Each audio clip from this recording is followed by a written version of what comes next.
Telugu Desam party ఆస్థాన పత్రిక అనబడే వారాంతపు పలుకల పత్రికలో ఈరోజు ఫ్రంట్ పేజీ బ్యానర్ హెడ్డింగ్ ఇంతింతలా అక్షరాలతో ఒక ఆంధ్రప్రదేశ్ మంత్రి గురించి రాశారు. క్లుప్తంగా విషయం ఏంటి? ఆంధ్రప్రదేశ్కి సంబంధించిన ఒక మంత్రి వారంలో 2 రోజులు తన నియోజకవర్గంలో ఉంటే, 2 రోజులు అమరావతిలో ఉంటే, 3 రోజులు హైదరాబాద్లోని ఒక పేరెన్నిక కన్నా హోటల్లో ఉంటారు.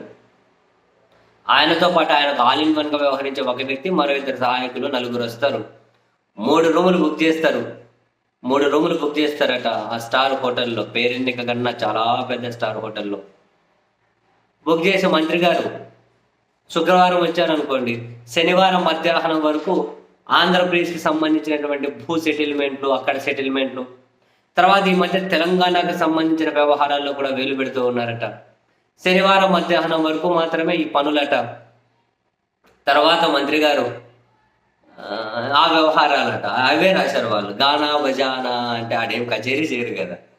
గానా బజానా అంటే మీరు అనుకున్నవే. ఆ తర్వాత నెక్స్ట్ డే వరకు ఆ గానా బజానా వ్యవహారాలు ఉంటాయట. విపరీతమైనటువంటి సెటిల్మెంట్లు అవి చేస్తూ ఉన్నారట ఆ మంత్రి. అయితే ఈ వ్యవహారం తెలంగాణ ప్రభుత్వం ఈ వ్యవహారం మీద సీరియస్ అయిందట. ఆంధ్రప్రదేశ్ ముఖ్యమంత్రి చంద్రబాబు నాయుడు గారికి ఒక నోట్ పంపించిందట. నోట్ పంపించి, మీ మంత్రి గారి వ్యవహారాలని మీకు తెలుస్తున్నాయా లేదా? ఏమైనా ఉంటే ఆయన ఆంధ్రప్రదేశ్లో చేసుకోమనండి, ఇక్కడ చేసుకోవద్దని చెప్పండి, బాగుండదు అని చెప్పి తెలంగాణ ఆంధ్రప్రదేశ్ ముఖ్యమంత్రికి ఒక నోట్ పంపించారు అట. ఈ వ్యవహారాల మీద ఇప్పుడు పెద్ద చర్చ జరుగుతూ ఉందట. సో ఈ పత్రిక ఈ కథనం చూసిన తర్వాత ఆ ఛానల్లో ఒక కంటిన్యూస్గా ఒక బ్రేకింగ్లు వేస్తున్న తర్వాత అతడి సినిమాలో ఎంఎస్ నారాయణ డైలాగ్ లాగా, ఎవరా మంత్రి, ఏంటా కథ, నాకు తెలియాలి, తెలిసి తీరాలి అని చెప్పి చాలామంది మాట్లాడుకుంటూ ఉన్నారు. కాసింత లోతులోకి వెళ్తే ఒక పజిల్ లాగా ఆ మంత్రి ఎవరు అనే విధంగా వాళ్ళే కొన్ని డైరెక్ట్ క్లూస్ కావాలే కానీ కొంచెం లోపలికి వెళ్తే ఆ మంత్రి ఎవరు అన్నది ఈజీగానే అర్థమవుతుంది. వాళ్ళు వదిలిండేది ఏంటి? ఆయన ఎమ్మెల్యేగా ఉన్న దగ్గర నుంచి హైదరాబాద్కు వచ్చి ఇది వ్యవహారాలు జరుపుతూ ఉంటారట. అంటే గానా బజానా ఎమ్మెల్యేగా ఉన్న దగ్గర నుంచి హైదరాబాద్కు వచ్చి, అంటే ఇప్పుడు గత ఇంతకుముందు 1924 ఎమ్మెల్యేలుగా ఉన్నవాళ్ళు ఇప్పుడు మంత్రులుగా ఎవరు ఉన్నారు? అచ్చెన్నాయుడు గారు, నిమ్మల రామానాయుడు గారు, డోలా బాల వీరాంజనేయులు గారు అండ్ అనగాని సత్యప్రసాద్ గారు. అంతేనా? వాళ్ళే ఉన్నారు. నెక్స్ట్ ఆయనకు అత్యంత కీలకమైన ఆయన భూ వ్యవహారాల్లో వేలు పెడతారట. భూ వ్యవహారాలు సెటిల్మెంట్ అట, భూ పంచాయతీలన్నీ చేస్తూ ఉన్నారట. కీలకం.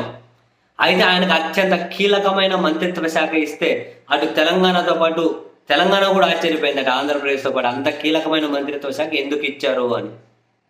సో ఈ నల్లగర్లో అంటే ఒకవేళ క్లూ, మనం వీళ్ళని చెప్తలేదు, మనకు తెలియదు, అంటే ఆ క్లూ కీలకమైన మంత్రిత్వ శాఖ అంటే దేన్ని అంటారు? మీకు తెలుసు, నాకు తెలుసు, రాజకీయ అవగాహన ఎవరికైనా తెలుసు.